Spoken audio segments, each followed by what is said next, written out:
My name is Tom Williams, and I'm 57 years old. 2 years ago, I stood on a sidewalk holding nothing but a $10 bill and a broken heart, thrown out by the one person I thought would always love me, my own daughter. The same little girl I raised alone after her mother died, the same child I sacrificed everything for, had just told me I was nothing but a burden. She handed me that crumpled $10 bill like I was some homeless stranger, not the father who worked 3 jobs to put her through law school. But life has a funny way of teaching lessons, doesn't it? Because yesterday, that same daughter stood at my doorstep, tears streaming down her face, begging for help, and this time, the power was all mine. Before we dive into this story, I'd love to know where you're watching from.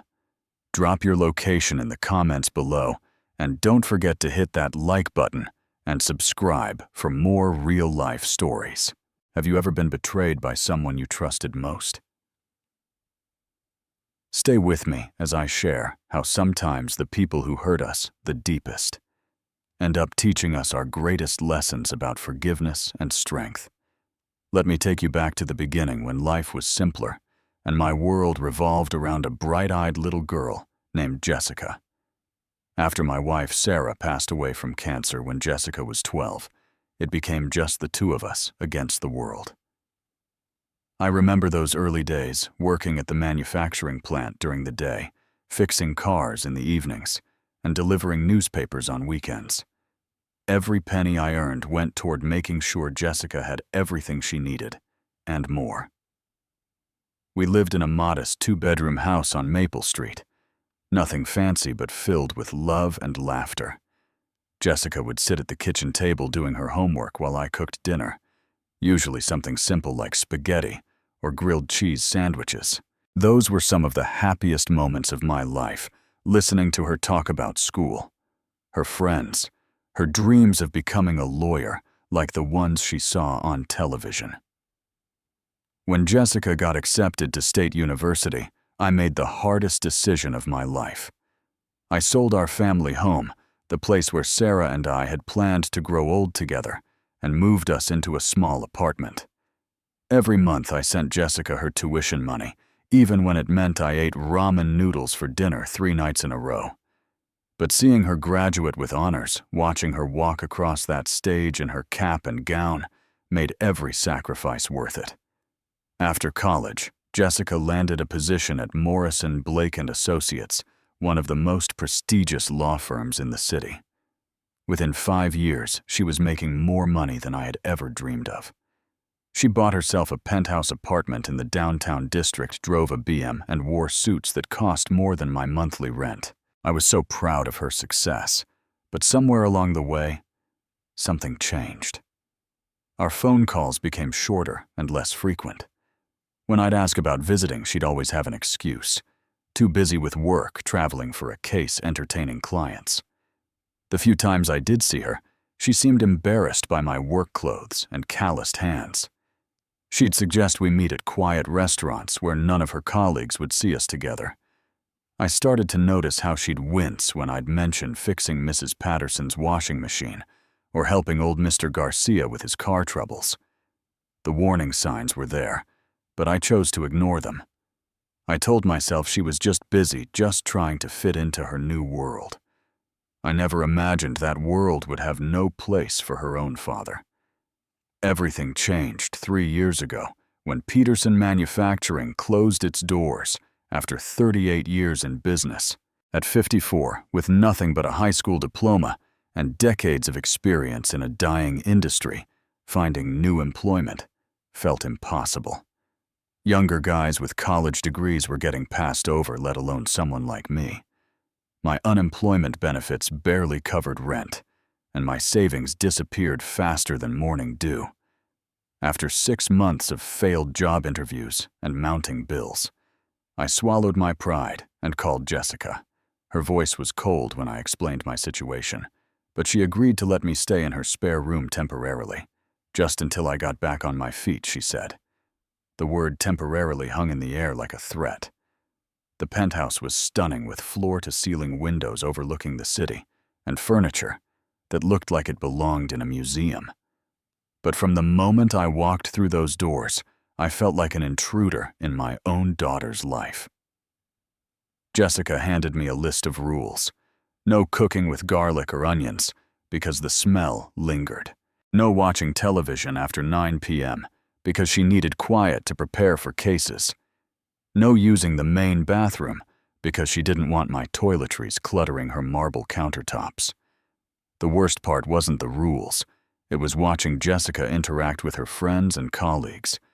When they came over for dinner parties or business meetings, she'd introduce me as her father, with the enthusiasm of someone announcing a dental appointment. I could see the judgment in their eyes as they took in my Walmart clothes and work-worn hands. They'd make polite conversation for exactly 30 seconds before turning back to discussions about wine vintages and vacation homes in the Hamptons. Jessica started making comments about my appearance. Couldn't I dress better when her friends came over? Did I have to talk so loudly? Why did I insist on fixing things myself instead of calling professionals? Each criticism cut deeper than the last. But I endured it because she was my daughter, and this was temporary. At least that's what I kept telling myself as the months dragged on, and the word temporary became a cruel joke. The tension in that apartment grew thicker every day, like storm clouds gathering before a hurricane. I could feel Jessica's resentment building, even though I tried my best to stay out of her way. I spent most of my time in the spare room, emerging only for meals, and the occasional job interview that never led anywhere. But apparently, even my invisible presence was too much for her new lifestyle. The breaking point came on a crisp October evening, when Jessica decided to host what she called a make-or-break dinner party. The senior partners from her law firm were coming along with several potential clients who could secure her promotion to junior partner. She spent weeks planning every detail from the imported wine to the custom floral arrangements that cost more than I used to make in a week. I promised to stay in my room for the entire evening, but around 8 p.m. nature called, and I had to venture out to use the guest bathroom. As I was walking back down the hallway, trying to be as quiet as possible, I heard raised voices from the dining room. One of the senior partners was gesticulating wildly, clearly upset about something. And in his animated state, he knocked over a full glass of red wine. Without thinking, I rushed forward to help clean up the mess. It was instinctive, the way I'd always helped Sarah when she spilled something, the way I'd cleaned up countless messes when Jessica was little. But as I reached for the napkins on the sidebar, I accidentally bumped into the senior partner, causing him to stumble forward and splash the remaining wine from his glass directly onto his pristine white dress shirt. The entire room fell silent. 8 pairs of eyes stared at me with a mixture of shock, disgust, and barely concealed anger.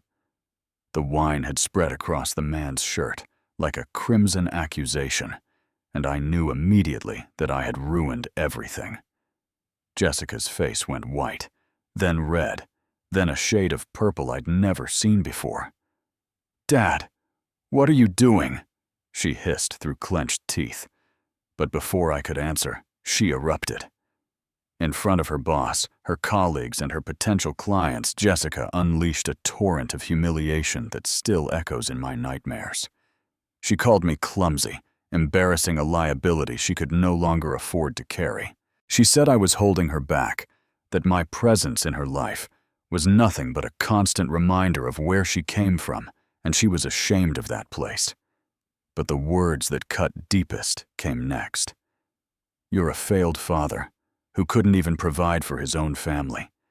My mother worked herself to death because you weren't man enough to earn a decent living, and now you expect me to support you for the rest of your life. I won't do it anymore. I can't keep carrying your dead weight." The room was so quiet, you could hear the city traffic 20 floors below. I stood there, wine-stained napkins in my hands, watching my daughter's face contort with a hatred I never knew she was capable of.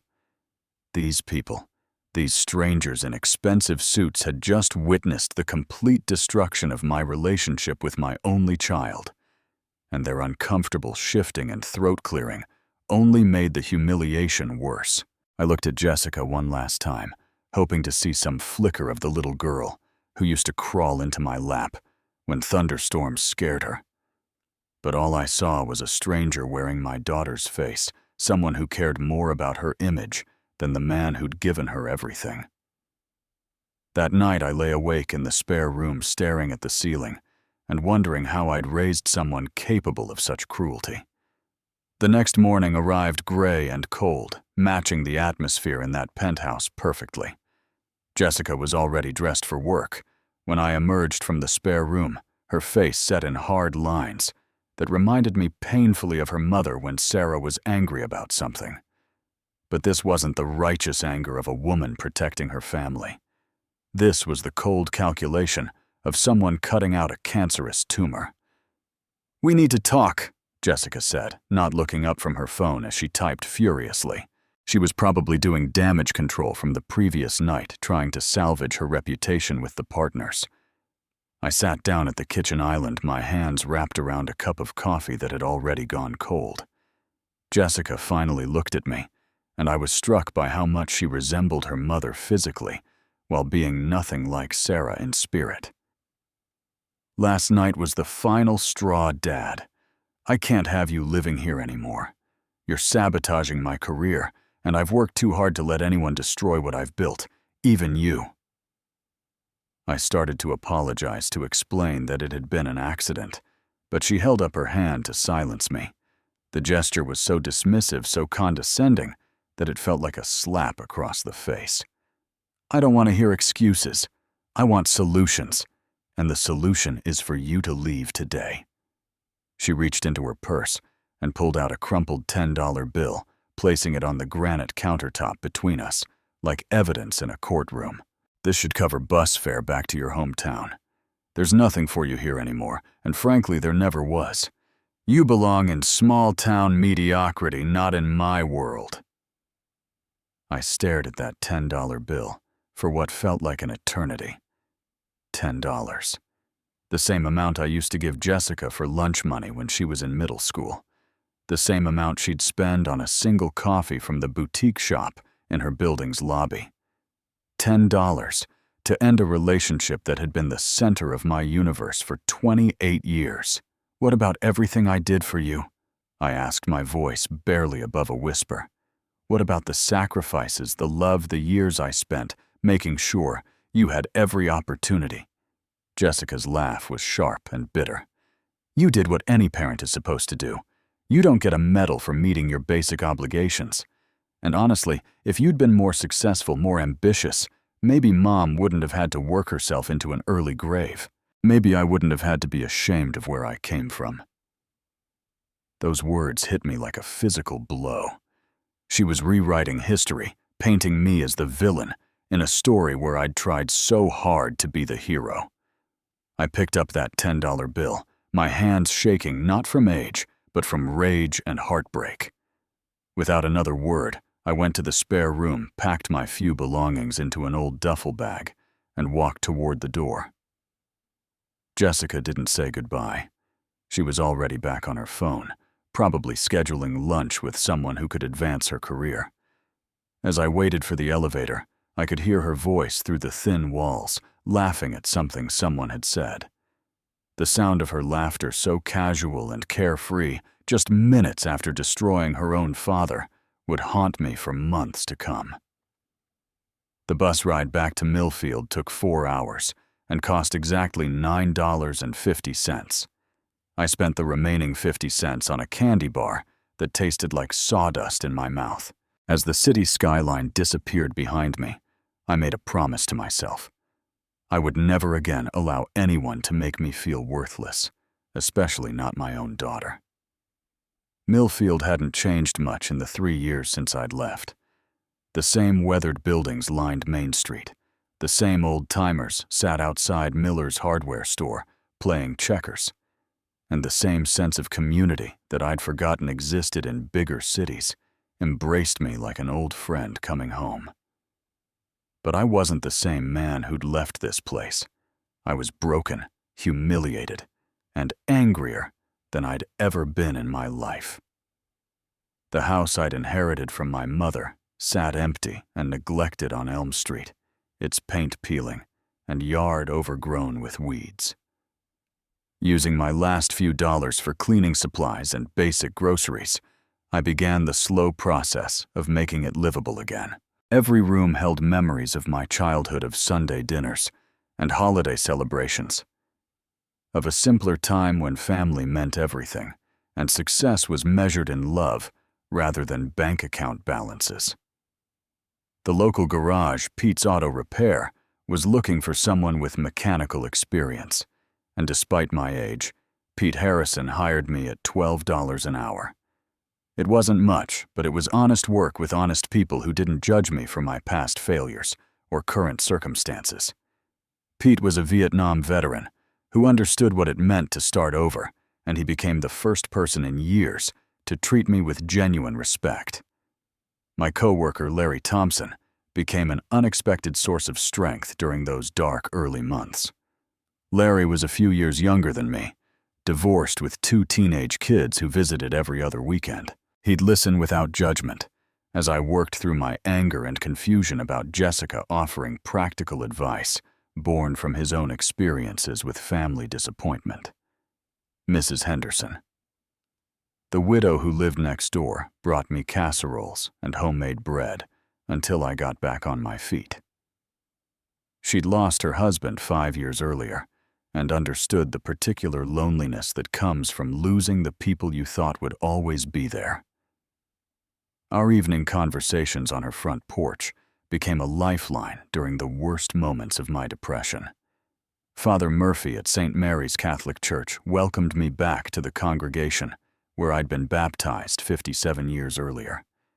His sermons about forgiveness and redemption spoke directly to my wounded heart, though forgiveness felt like an impossible mountain to climb. I wasn't ready to forgive Jessica, but I was learning to forgive myself for the mistakes I'd made as a father. The work at Pete's garage was physically demanding, but it felt good to use my hands again to solve problems that had clear solutions and grateful customers. Word spread quickly in a small town that Tom Williams was back and fixing everything from lawn mowers to washing machines. People started stopping by the house with broken appliances, and I found myself running an informal repair service from my garage. Those first 8 months were the hardest of my life, but they were also transformative. Every night, I fell into bed exhausted, but proud of what I'd accomplished that day. I was rebuilding more than just my mother's old house. I was rebuilding myself from the ground up, discovering strengths I never knew I possessed, and shedding the shame that had followed me from Jessica's penthouse like a toxic cloud. By the end of my first year back in Millfield, I'd saved enough money to buy some basic tools and advertise my repair services in the local paper. The phone started ringing more frequently, and I realized I had stumbled onto something that could be much bigger than a side business. I just needed the courage to take the leap. The transformation began with a single phone call that changed everything. Marcus Webb, the facilities manager for Consolidated Industries, had heard about my work through Pete Harrison. Consolidated operated 3 manufacturing plants within 50 miles of Millfield, and they were having serious problems with their maintenance contractors. Equipment breakdowns were costing them thousands of dollars in lost production, and their current service company was unreliable and overpriced. Marcus offered me a chance to bid on a 6-month trial contract for basic maintenance and emergency repairs. It was a huge opportunity, but it would require me to invest in better tools, hire additional help, and essentially bet everything I'd saved on my ability to deliver professional results. The old Tom might have been too scared to take such a risk, but the man I was becoming understood that sometimes you have to risk everything to gain everything. I spent 2 weeks preparing the most detailed proposal of my life, drawing on every skill I'd learned over 30 years in manufacturing. When I presented my bid to Marcus and his team, I could see the surprise in their eyes. They'd expected a simple handyman operation, not a comprehensive maintenance strategy with cost projections and efficiency improvements. I won the contract by underbidding the competition by 30% while promising better service. The first month was brutal. I worked 16-hour days, 7 days a week, learning every piece of equipment in those plants and proving that I could deliver on my promises. When a critical production line went down on a Friday night, I stayed until dawn getting it running again, saving consolidated $50,000 in weekend overtime costs. Word of that repair spread through the industrial community faster than gossip at a church social. By month 3, I hired Larry Thompson full-time and brought in 2 younger mechanics I'd trained personally. We weren't just fixing problems anymore, we were preventing them with scheduled maintenance programs that kept production running smoothly. My little operation was becoming a real business, and Consolidated extended our contract for 2 full years with a significant increase in compensation. The success at Consolidated led to contracts with other manufacturers, distributors, and even the county government. Within 18 months of returning to Millfield, I was operating Williams Maintenance Solutions. With 8 full-time employees and a reputation for reliability that extended throughout the region. We specialized in emergency repairs, preventive maintenance, and equipment upgrades for businesses that couldn't afford downtime. The financial transformation was remarkable, but the personal transformation was even more significant. I went from feeling like a burden and a failure to running a company that employed my neighbors and friends. When the local newspaper interviewed me about small business success, I realized that I'd achieved something Jessica's expensive education and prestigious job never could: genuine respect from my community. I bought a modest but comfortable house on the good side of town. Nothing flashy, but clean and well-maintained. I drove a reliable pickup truck that served both personal and business needs. Most importantly, I had friends who valued me for who I was, not what I could do for their careers. For the first time since Sarah's death, I felt truly content with my life. But the universe wasn't finished teaching me lessons about justice, forgiveness, and the complicated nature of family love. 2 years after I'd been thrown out with nothing but a $10 bill, the past was about to collide with my present in ways I never could have imagined. It started on a Tuesday morning when Larry burst into my office with excitement written all over his face. "Tom, you're not going to believe this," he said, catching his breath like he'd run the whole way from the service bay. "There's a woman outside asking questions about you. Says she's your daughter, but she looks nothing like what I'd expect from all your stories." My stomach dropped to somewhere around my boots. For 2 years, I'd managed to build a life where Jessica Williams didn't exist, where I was just Tom Williams, successful businessman and respected community member. The idea that she might actually be here in Millfield seemed impossible and terrifying at the same time. I walked outside to find a figure standing beside a beat-up Honda Civic with Massachusetts plates, and it took me several seconds to recognize the woman as my daughter. Gone was the polished professional in designer suits and perfect makeup. This Jessica had dark circles under her eyes, unwashed hair pulled back in a messy ponytail, and clothes that looked like they'd come from a discount store clearance rack. She turned when she heard my footsteps, and I saw something I'd never seen in her face before: genuine fear.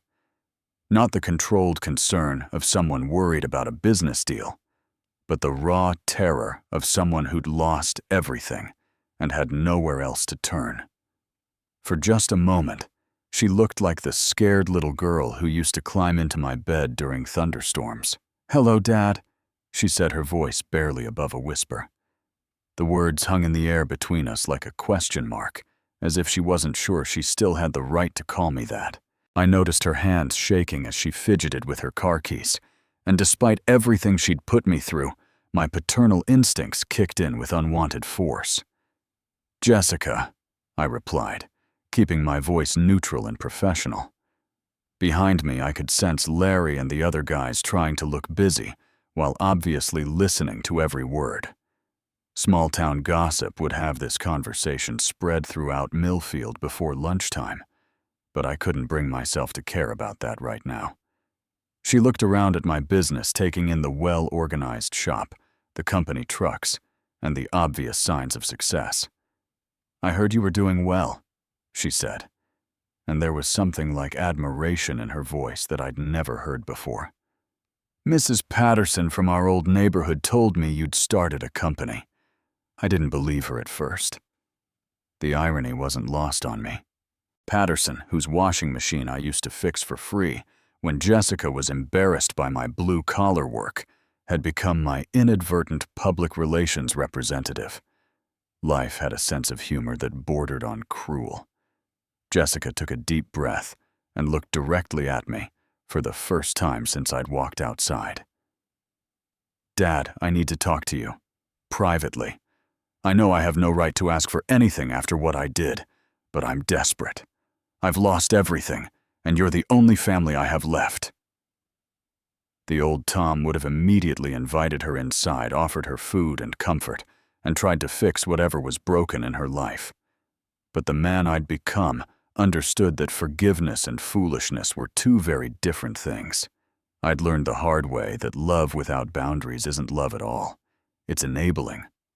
"We can talk," I said finally, "but not here. Meet me at Murphy's Diner on Main Street in an hour. Order yourself some lunch. You look like you haven't eaten in days." I turned to walk back into the shop, then paused. "And Jessica, whatever you need to tell me, make it the complete truth. I've had enough lies and manipulation to last several lifetimes." As I watched her drive away, I realized that the scared, angry man who'd left her penthouse 2 years ago had died somewhere along the road back to Millfield. In his place stood someone stronger, wiser, and infinitely more careful about who he allowed into his heart. Jessica was about to learn that the father she'd thrown away was gone forever. But the man he'd become might be willing to listen to what she had to say. Murphy's Diner hadn't changed since I was in high school, with its red vinyl booths, black and white checkered floor, and the smell of coffee that had been brewing since the Eisenhower administration. I arrived 15 minutes early and chose a corner booth where we could have privacy for whatever conversation was about to unfold. Jessica was already waiting when I got there, staring into a cup of coffee like it held the answers to life's biggest questions. She'd cleaned up a bit, washed her hair, and changed into a different shirt. But she still looked like someone who'd been living rough for weeks. When she looked up at me, I saw tears threatening to spill over, and for a moment my heart softened, despite my best efforts to stay detached. "Thank you for coming," she said, as I sat down across from her. "I wasn't sure you would." "I almost didn't," I replied honestly. "But I figured after 2 years, I could spare an hour to hear what you have to say." The next hour was the most painful and illuminating conversation of my adult life. Jessica told me about the aftermath of that terrible dinner party, how the senior partner had filed a formal complaint about the incident, and her unprofessional handling of family matters. The law firm had placed her on probation, then found reasons to pass her over for the promotion she'd sacrificed everything to achieve. Her boyfriend, a fellow lawyer she'd thought was the love of her life, had broken up with her when her career prospects dimmed. Apparently, he'd been more interested in her potential for advancement than her actual personality. Her fair-weather friends had slowly drifted away when she could no longer afford to pick up restaurant tabs or host expensive parties. The final blow came 6 months ago when the firm laid her off during budget cuts, choosing to keep younger associates who worked for less money.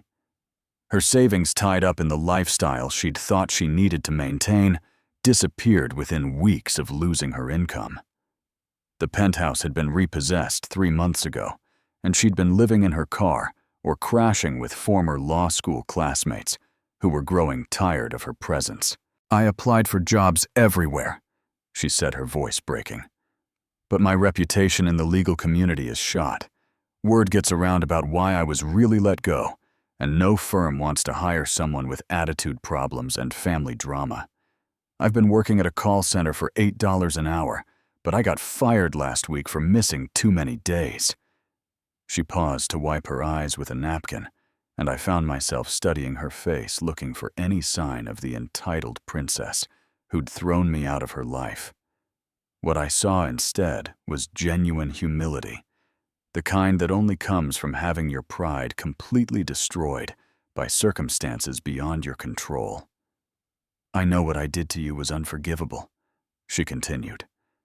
"I was so obsessed with fitting in with being successful that I convinced myself you were holding me back. I treated you like you were something to be ashamed of, instead of celebrating the man who sacrificed everything for my future. I threw away the most important relationship in my life for people who didn't really care about me." The tears came freely now, and several other diners were starting to notice the emotional scene playing out in the corner booth. I felt a mixture of satisfaction and sadness, watching my daughter finally understand the consequences of her choices. But I wasn't ready to offer absolution just because she'd learned some hard lessons. "What do you want from me, Jessica?" I asked, not unkindly, but with no warmth in my voice. "An apology. Money. A place to stay while you figure out your next move. Because if you think you can just show up here and everything will go back to the way it was, you're mistaken." She shook her head quickly. "I'm not asking you to forget what I did or pretend it didn't happen. I just want a chance to prove that I've learned from my mistakes, that I can be the daughter you deserved all along. I want to earn back your respect, even if I never earn back your love." And that last sentence hit me harder than all her tears and apologies combined. In that moment, I realized that my daughter had finally grown up. But the cost of that maturity had been almost everything she'd once held dear. The question now was whether the man I'd become was capable of offering her the second chance she was asking for. I reached into my wallet and pulled out a $20 bill, twice what she'd given me 2 years earlier. "There's a motel on Route 9 that rents rooms by the week. Get yourself cleaned up, get some decent food, and think about whether you're really ready to do what it takes to rebuild your life. If you are come by my house tomorrow evening at 7, we'll talk about possibilities." As I stood to leave, I looked down at the broken woman who'd once been my pride and joy. "Jessica, I forgave you a long time ago, because carrying that anger was poisoning my own life. But forgiveness and trust are 2 different things, and trust has to be earned. If you're serious about changing, you'll have to prove it with actions, not words." I left her sitting in that diner booth, staring at the $20 bill like it was a lifeline. Part of me hoped she wouldn't show up tomorrow, that she'd take the money and disappear back to whatever life she'd been living. But a deeper part, the part that would always be her father, no matter what she'd done, hoped she'd find the courage to take the harder path toward redemption. The next 24 hours would determine whether Jessica Williams was finally ready to grow up and whether Tom Williams was ready to risk his heart one more time on the daughter who'd already broken it once. Either way, I knew that tomorrow night would change both our lives forever.